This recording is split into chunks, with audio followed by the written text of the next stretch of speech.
Hi guys, ayan. Mag-booking na naman tayo. Time check is 5. 5. 5. Ayan, 5 ng umaga.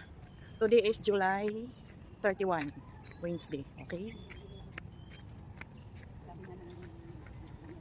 Booking lang. Andun yung kasama ko, oh. Ayaw sumabay. Andun yung kasama ko sa huli. Diba? Madilim pa siya, madilim pa.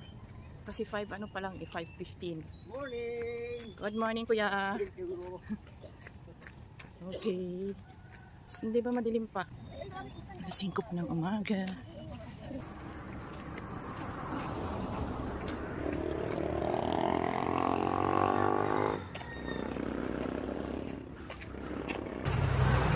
Time check is 6:30 ng umaga. So kanina pa